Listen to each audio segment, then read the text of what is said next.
queria convidar vocês a abrirem suas Bíblias no Evangelho de Marcos. E eu não tinha percebido que de manhã também eu falei Marcos, né?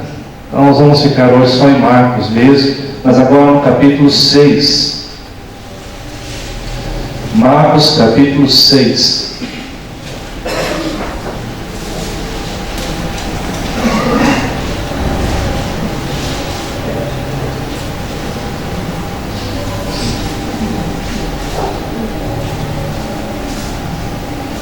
Nós vamos ler, irmãos, os versículos 14 até o versículo 29. Marcos capítulo 6, dos versos 14 ao verso 29. E mais uma vez eu peço em reverência à palavra de Deus, aqueles que podem ficar em pé neste momento, para que nós possamos ler essa palavra de Deus. A palavra de Deus diz assim: chegou isto aos ouvidos do rei Herodes, porque o nome de Jesus já se tornara notório. E alguns diziam: João Batista ressurgiu dentre os mortos, e por isso nele operam forças miraculosas. Outros diziam: é Elias. Ainda outros: é profeta, como um dos profetas. Herodes, porém, ouvindo isto, disse: é João, a quem mandei decapitar, e ressurgiu? Porque o mesmo Herodes, por causa de Herodias, mulher de seu irmão Felipe, porquanto Herodes se casara com ela, mandara prender a João e atá-lo no cárcere. Pois João lhe dizia: não é lícito possuir a mulher teu irmão. E Herodias o odiava, querendo matá-lo, e não podia, porque Herodes temia João, sabendo que era homem justo e santo, e tinha insegurança. E quando o ouvia, ficava perplexo, escutando de boa mente. E chegando um dia favorável, em que Herodes, no seu aniversário natalício, dera um banquete aos seus designatários, aos oficiais militares e aos principais da Galileia. Entrou a filha de Herodias, e dançando, agradou a Herodes e os seus convivas. Então disse o rei à jovem: pede-me o que quiseres, e eu te darei. E jurou-lhe: se pedires mesmo que seja metade do meu reino, eu te darei. Saindo ela, perguntou a sua mãe: que pedirei? Esta respondeu: a cabeça de João Batista. No mesmo instante, voltando apressadamente para junto do rei, disse: quero que sem demora me des um prato à cabeça de João Batista. Verso 26. Entristeceu-se profundamente o rei, mas por causa do juramento e dos que estavam com ele à mesa, não lhe quis negar. E enviando logo o executor, mandou que lhe trouxessem a cabeça de João. Ele foi e decapitou no cárcere, e trazendo a cabeça no prato, o entregou à jovem, e esta, por sua vez, a sua mãe. Os discípulos de João, logo que souberam disso, vieram, levaram no corpo e depositaram no túmulo. Vamos orar mais uma vez. Senhor Jesus, aqui está a tua palavra. Aqui está a tua palavra que tem o propósito de nos instruir, mas também de nos corrigir. E que nesta noite tua palavra nos corrija em nossos comportamentos equivocados, naquilo que ferimos os teus princípios e valores, naquilo que desagradamos o seu santo e bendito nome. Que teu Espírito Santo nos convença daquilo que o nosso orgulho, o nosso inconsciente não quer ser convencido. Que nesta noite possamos derramar diante do Senhor e buscar a tua vontade. É o que te pedimos em nome de Jesus, Pai. Amém. Os irmãos podem se assentar. Amados, a vida dentro de uma igreja, ela caminha por um grande antagonismo. De um lado, nós desfrutamos da alegria de estarmos juntos, da convivência, do prazer de fazermos atividades, programações juntos, mas nós temos que convir que também é um lugar de difícil convivência, porque a gente não consegue agradar a todos. Nós tomamos decisões em pequenos grupos, um grupo de louvor, um grupo de casais, um grupo de escola dominical, e sempre vai ter pessoas que vão ser do lado contra. Sempre vão ter pessoas que vão colocar a sua opinião contrária ao que nós estamos fazendo. E isso não tem problema colocar a opinião. Nós vivemos um lugar onde todos têm a liberdade de falar o que pensam, de expressar o seu sentimento e colocar a sua opinião. Mas o grande problema é quando essa opinião não quer ser contrariada. O grande problema que enfrentamos é quando nós não queremos que a vontade do grupo maior prevaleça, sim a nossa vontade. E por que acontece isso na igreja? Porque aqui é o lugar que nós trazemos quem realmente nós somos. Porque talvez em outros lugares nós não teremos tanta voz para falar. Mas dentro de uma comunidade cristã a gente fala. Dentro de uma igreja a gente se posiciona. E isso é uma das coisas mais complicadas dentro da convivência. Porque a convivência dentro de uma comunidade cristã, de uma igreja cristã, é algo complicado. Mas quando nós falamos em convivência, o nosso padrão tem que ser o comportamento baseado naquilo que Jesus espera que eu e você, como discípulos dele, servos dele, se comporte. E nós sabemos que a caminhada como discípulos de Jesus é negar primeiramente a nós mesmos. É uma vida de autonegação. Por isso, nesta noite, o tema que eu quero abordar nesse texto, geralmente a gente trabalha mais a questão de João Batista aqui, eu quero trabalhar o tema "Não me contrarie". E eu quero mostrar para vocês, a partir desse texto do evangelista Marcos, como uma pessoa contrariada pode destruir pessoas, pode expor a vida de pessoas, pode prejudicar o grupo que ela faz parte. A psicologia, ela define um tema, um nome de uma síndrome chamada Síndrome de Peter Pan. Quem já ouviu alguma coisa sobre essa síndrome aqui? Síndrome de Peter Pan. Talvez você tenha visto já o filme, o desenho de Peter Pan. Uma das coisas que eles falam dessa síndrome é o seguinte: a síndrome de Peter Pan, tem a crença de que não faz nada de errado, pois a culpa é sempre dos outros e das circunstâncias. O homem Peter Pan se acha dono da razão, não aceita ser contrariado, rejeita o conhecimento de técnicos, de diplomados ou qualquer outro que tenha estudado aprofundado no assunto da qual se opõe, pois está sempre se julgando superior a outras pessoas.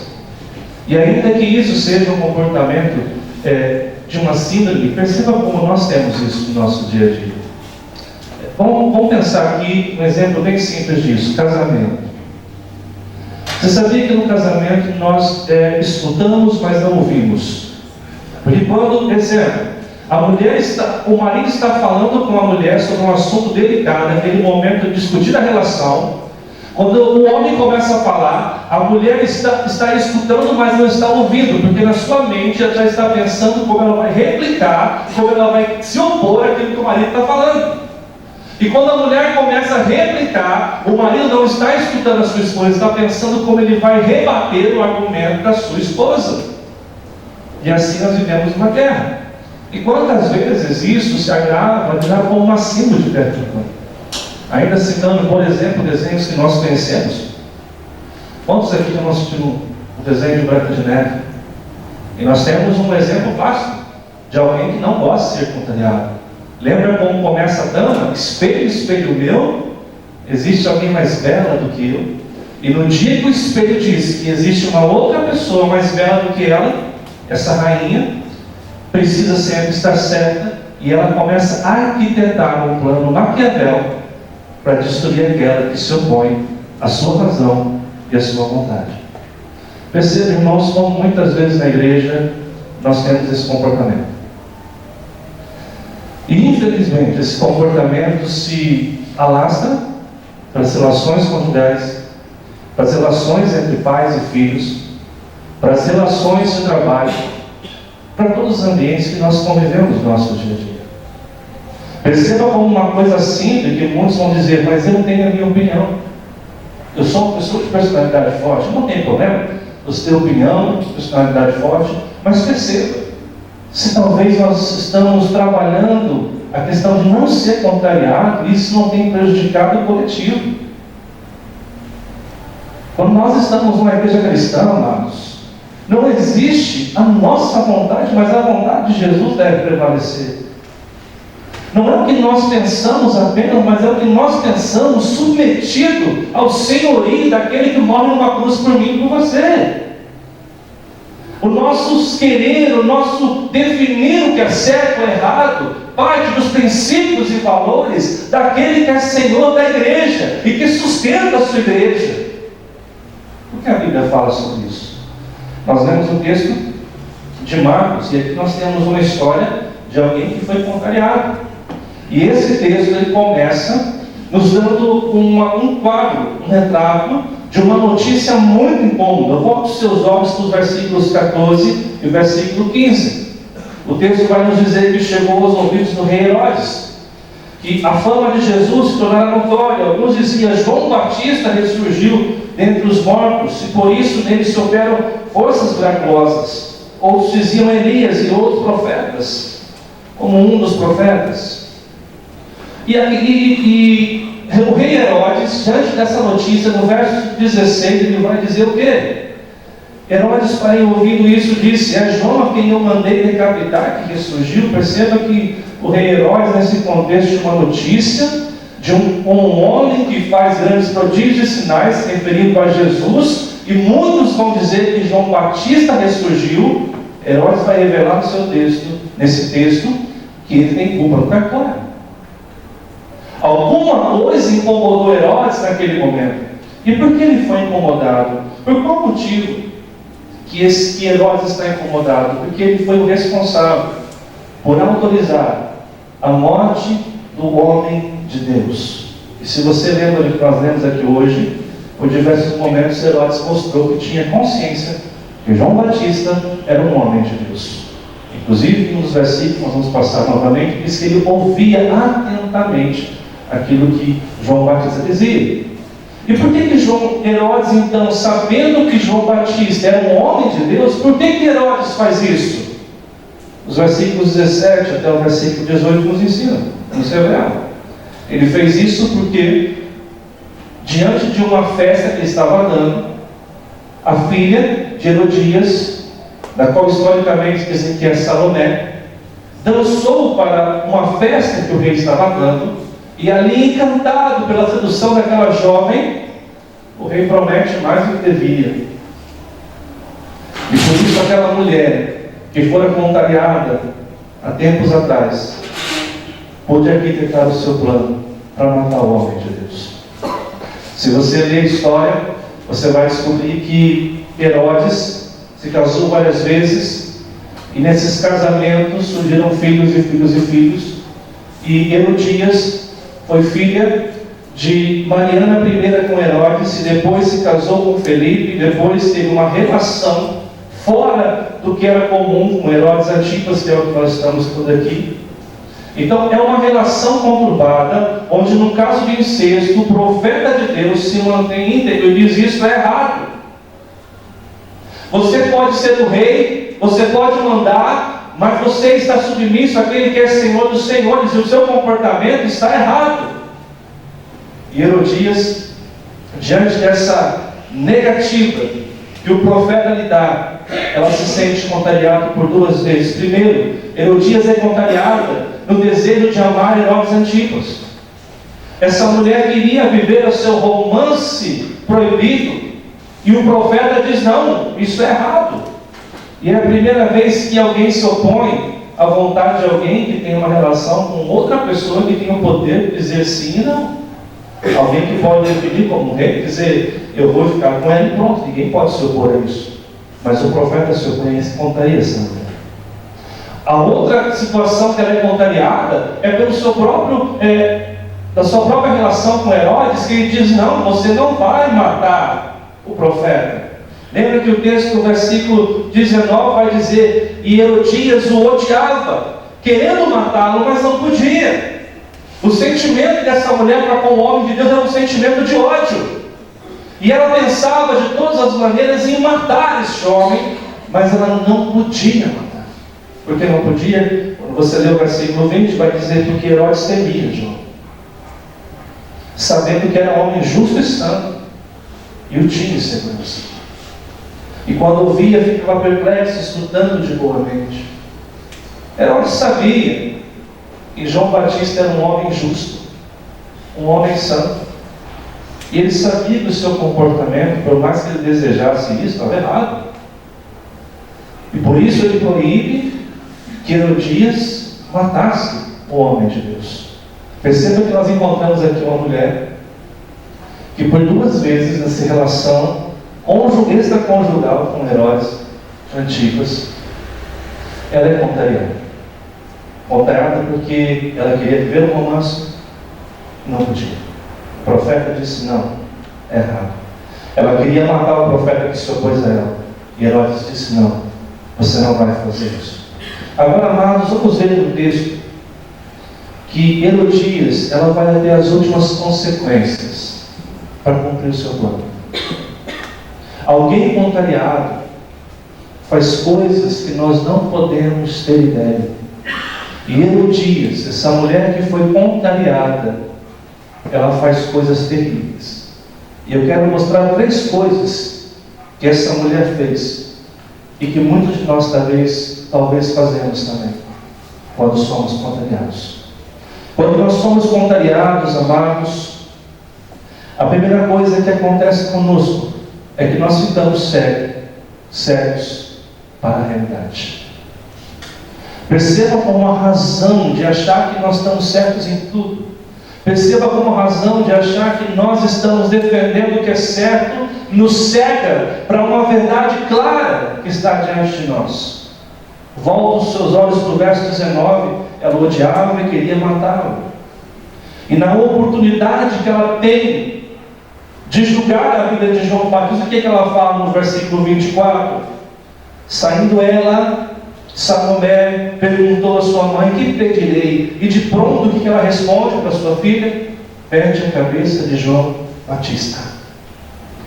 Pede a cabeça deste homem. Pensa que por causa da questão de ser contrariada no seu desejo de uma relação proibida, no desejo de matar, ela não está pensando nas consequências dos seus atos.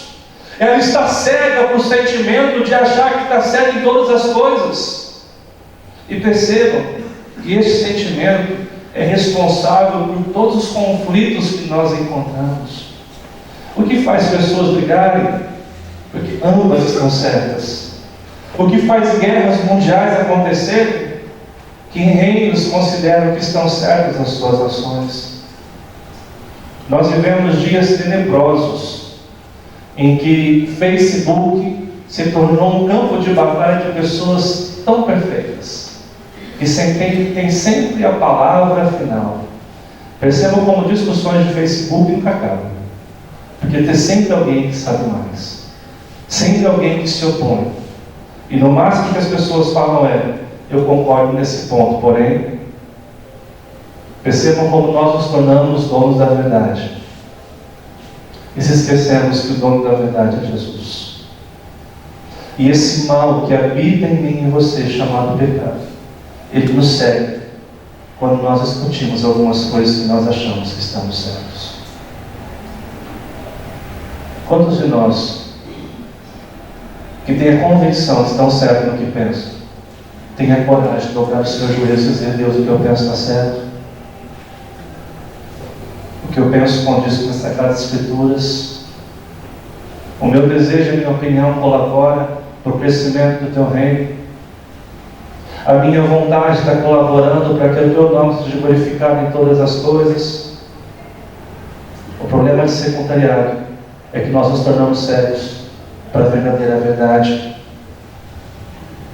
Nós precisamos aprender, amados, que nós não somos os donos da verdade.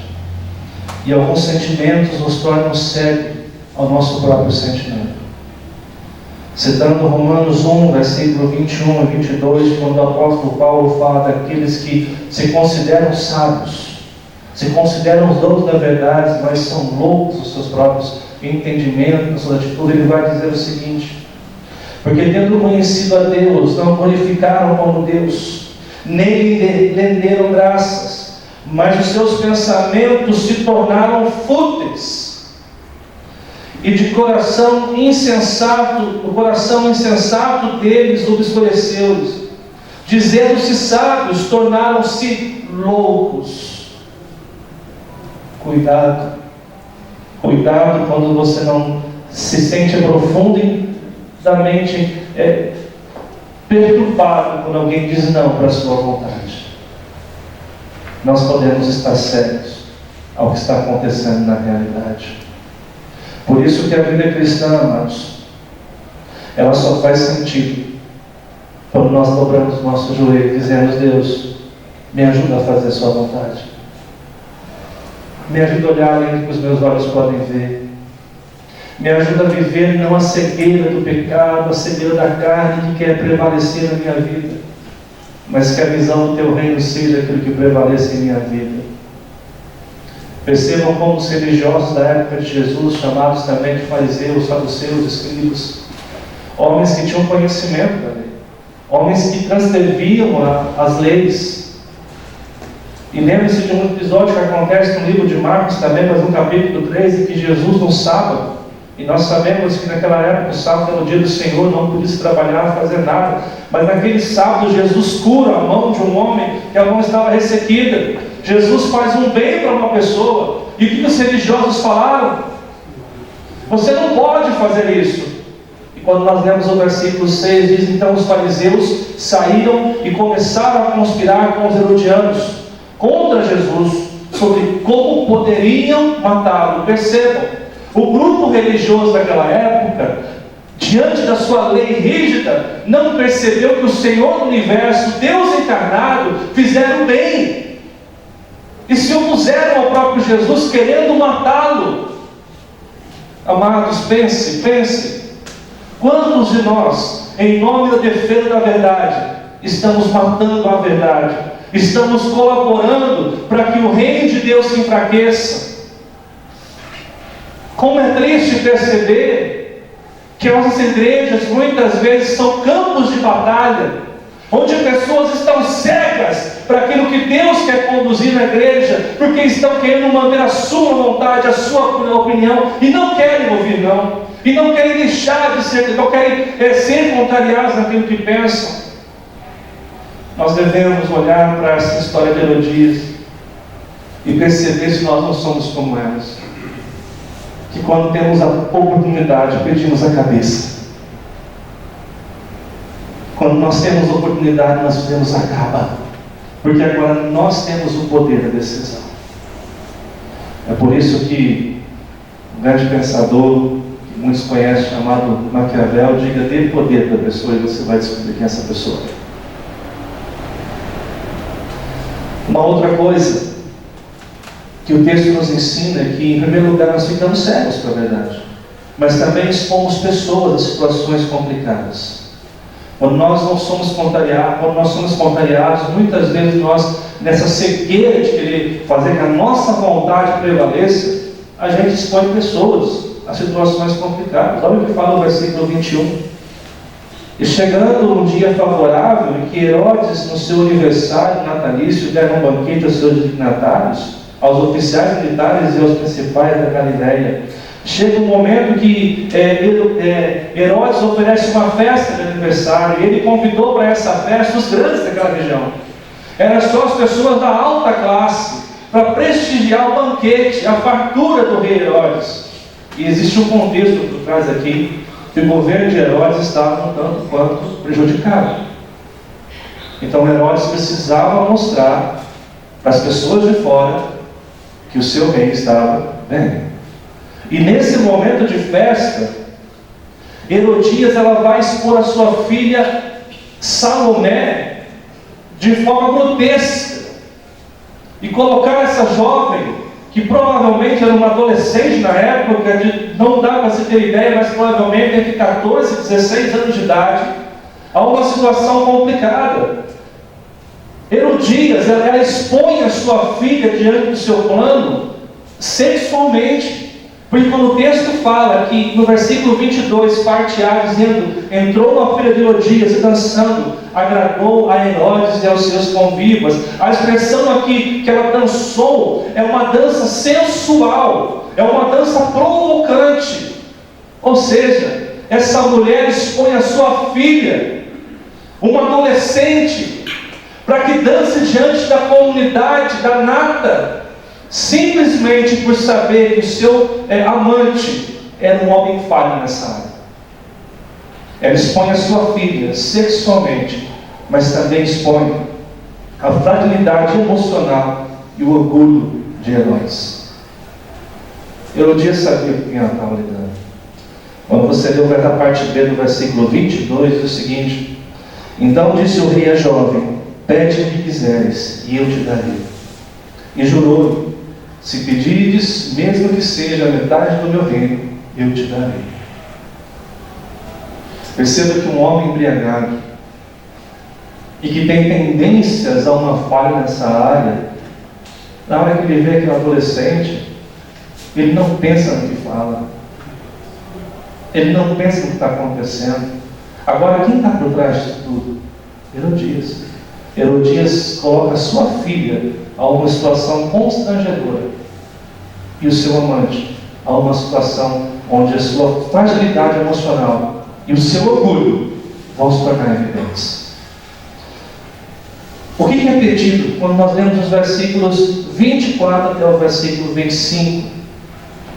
Após Herodes falar isso para a filha de Herodias, Salomé, ela vai então a sua mãe, o que fala no versículo 24, saindo ela, perguntou a sua mãe: que pedirei? E ela respondeu: a cabeça de João Batista. Ela não pensou duas vezes em pedir a cabeça do homem de Deus. No mesmo instante, voltando apressadamente para junto do rei, disse: quero que sem demora me des num prato a cabeça de João Batista. E perceba que a cena vai se tornando mais horrenda. Uma pessoa contrariada, que fica séria para a realidade, que quer que a sua vontade, a sua vingança prevaleça. Uma pessoa que expõe a sua própria filha para dançar diante do rei dos homens e coloca Herodes fragilmente, emocional frágil, uma pessoa orgulhosa, expõe diante de todos. Olha o que fala o versículo 26. Qual foi a primeira reação que Herodes teve? Entristeceu-se profundamente o rei. A hora que Salomé, naquela sala, naquele banquete, naquela sala, ele diz: eu quero a cabeça de João Batista no prato.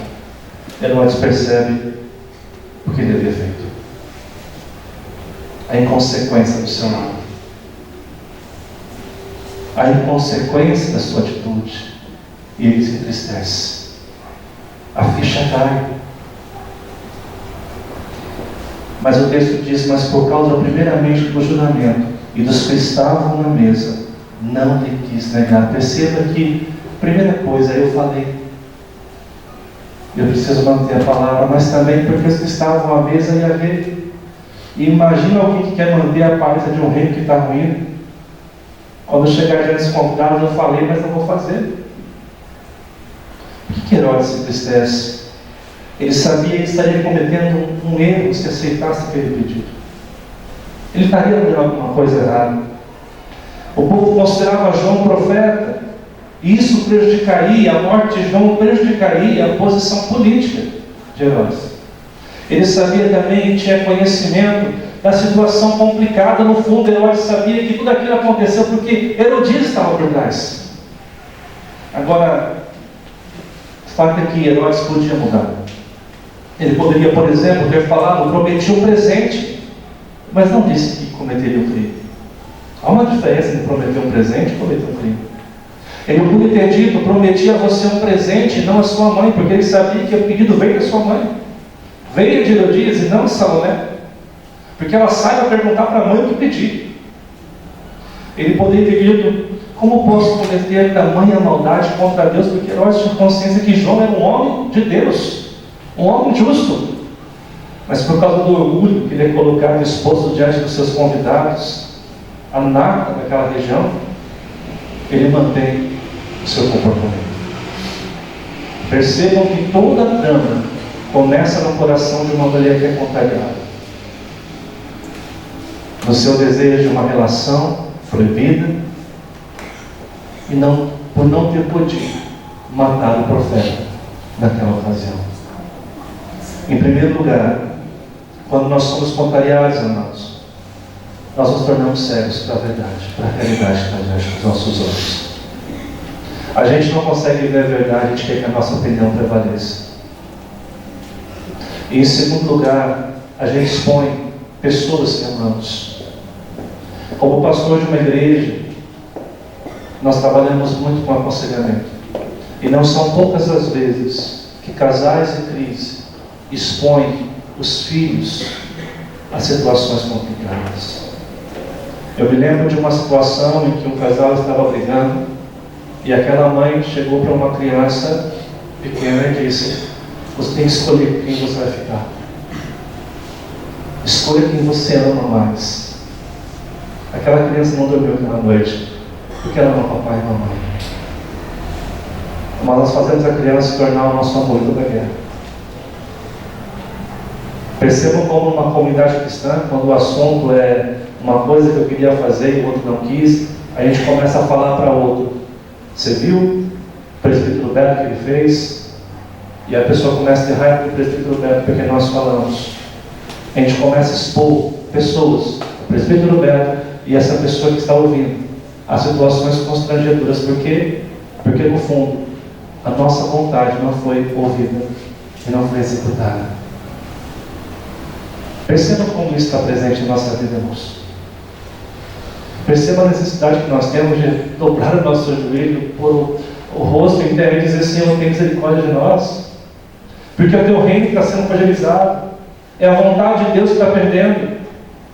Entenda que a vontade não soberana, mas a vontade de que o reino esteja crescendo numa comunidade sadia. Em terceiro e último lugar, irmãos, quando nós somos espontâneados, nós ficamos certos para a verdade, nós expomos pessoas que amamos e nós tiramos a vida de outras pessoas. Os versos 27 e 28 terminam assim: e enviando logo o executor, mandou que trouxessem a cabeça de Jó. Ele foi e o decapitou no cárcere, e trazendo a cabeça no prato, a entregou a jovem, e esta, por sua vez, a sua mãe.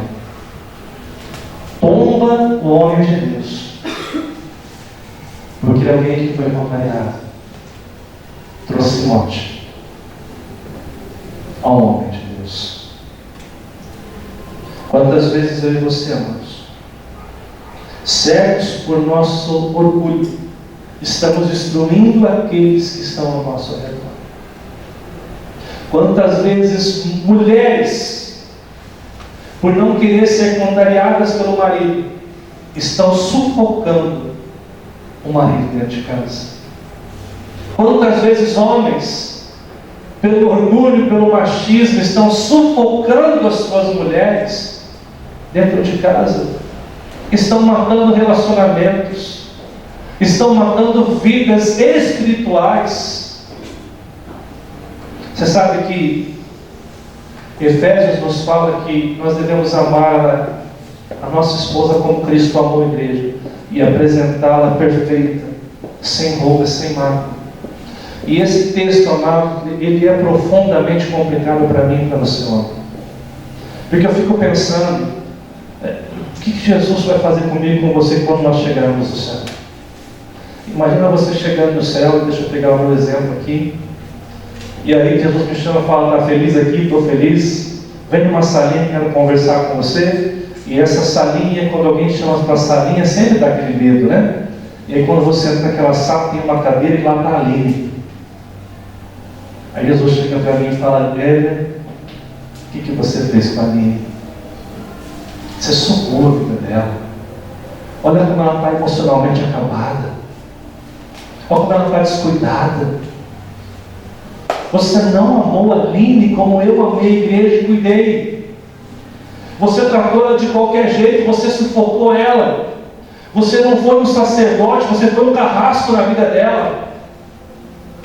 Ou por outro lado, Jesus chegar para mim, para você, quando está nessa sala e dizer: olha como a Aline está linda, está bonita, está feliz. Você cuidou da Aline como eu amei a igreja. Amados, o que nós estamos fazendo com as pessoas que estão ao nosso redor? Nosso cônjuge, os nossos filhos, os nossos empregados, os nossos funcionários, o nosso patrão, nossa família, nossa igreja. Nós estamos dando vida, ou estamos matando pessoas porque não queremos ser contrariados? Porque no final nós temos razão, porque no final nós temos a palavra da verdade. Não conseguimos pensar em nada por conta do nosso orgulho. Herodias não pensou no que estava fazendo, por causa do desejo proibido e do não que ela recebeu do profeta. Ela não percebe que estava matando o homem de Deus fisicamente, emocionalmente Herodes, e emocionalmente Salomé, sua filha. Tudo para quê? Para que ficasse provado que quem mexe comigo perde a cabeça. Para que se provasse que no final ela venceu. A símbolo de Peter Pan, a símbolo do espelho, espelho meu, é destruidora, é maléfica, e não deve fazer parte daqueles que professam a fé em Jesus Cristo, daqueles que se dispõem a ser seguidores de Jesus, daqueles que se dispõem a vir a uma comunidade cristã, uma igreja cristã como essa, para adorar aquele que vive eternamente, para colaborar para que pessoas lá fora vejam o amor de Deus entre nós. Eu lembro que Jesus, conversando com os seus discípulos, orando, disse: se vocês amarem uns aos outros, verdadeiramente reconhecerão que eu vim para salvá-los. Aqueles que se amam verdadeiramente são meus discípulos. A base da fé começa a amar a Deus e amar o próximo como a nós mesmos. Aqueles que são contrariados ficam cegos da realidade, expõem pessoas que muitas vezes afirmam que amam e estão produzindo morte em casamentos, no trabalho, na igreja e na sua própria vida. Quando acreditamos ter razão sempre, não aceitamos ser contrariados, amados, nós ficamos cegos para realidades. Expomos pessoas em situações complicadas e tiramos a vida dos outros. O texto termina no verso 29, dizendo que após a morte de João Batista, seus discípulos vieram, tomaram um pouco e depositaram no túmulo. A história do homem de Deus, daquele que preparou o caminho para o Salvador, termina porque alguém foi contrariado. Como está terminando a nossa história com as pessoas?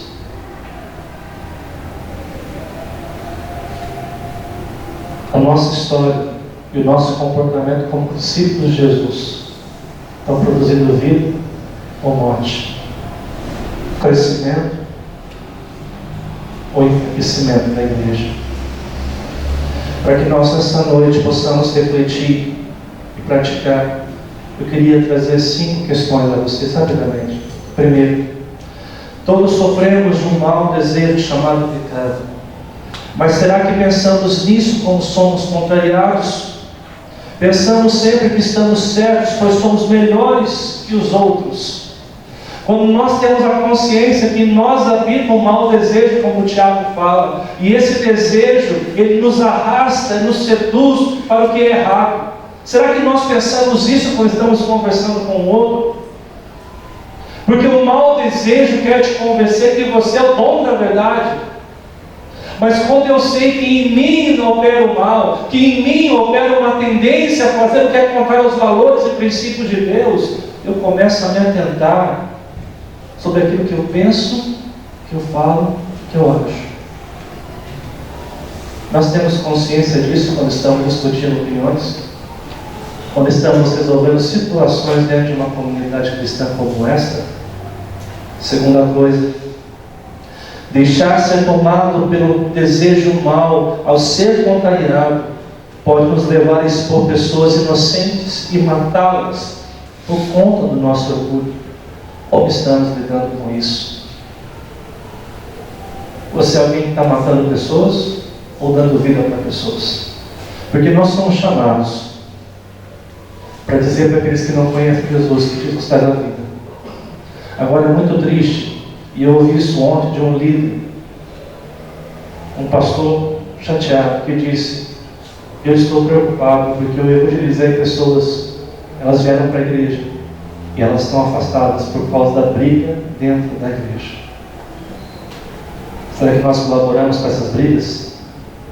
Para que as pessoas que se convertem vêm para a igreja e percebam: eu não quero ficar nesse lugar. Nós estamos matando ou dando vida.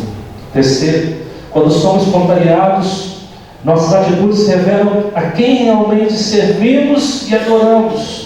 A quem nos tem servido e adorado? Ao Deus Criador que disse: você tem que se sujeitar a mim, renunciar a quem você é. Ou você serve o teu Deus chamado orgulho, prepotência, arrogância, eu sei, eu posso, o nosso eu, dessa cultura profundamente hedonista, egoísta, a quem nós estamos servindo. Agora, essa quarta questão, eu gostaria que você prestasse muita atenção. E é um exercício para você fazer hoje à noite. Tenha coragem de perguntar às pessoas que convivem com você se você tem sido uma pessoa que não gosta de ser contrariado ou contrariada.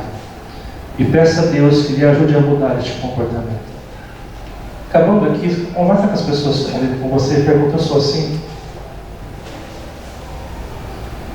Eu sou essa pessoa que não gosta de razão sempre? E quando a pessoa fala, escuta, tá bom? Não só ouve, escuta, porque eu estou falando, você, não sou bem assim, eu só gosto de dar opinião. Estou convidando você a escutar e ter coragem de perguntar para as pessoas que convivem com você, no dia a dia, se você é esse tipo de pessoa. E última questão, preste bem atenção, amados. Deixar sua vontade não ser estabelecida não significa ser rebaixado ou rebaixado. Significa antes que você tem seguido a Jesus Cristo como seu Senhor e Salvador. A gente não precisa estar certo o tempo todo. Aliás, é bom estar errado, porque a gente aprende. E o discípulo de Jesus está numa caminhada para aprender. Que o Senhor Jesus nos ajude, amados, a viver isso, porque, a começar do pastor que nos fala, nós temos resquícios e temos essa síndrome de Peter Pan. Todos nós passamos por isso. O que nos muda é o joelho no chão. É dizer: Deus, muda a minha vida porque eu preciso. Muda a minha vida para que a comunidade que eu esteja, a igreja que eu estou, seja um lugar onde pessoas são contrariadas, mas que a vontade de Deus prevaleça, para a honra e glória do nome de Jesus. Amém?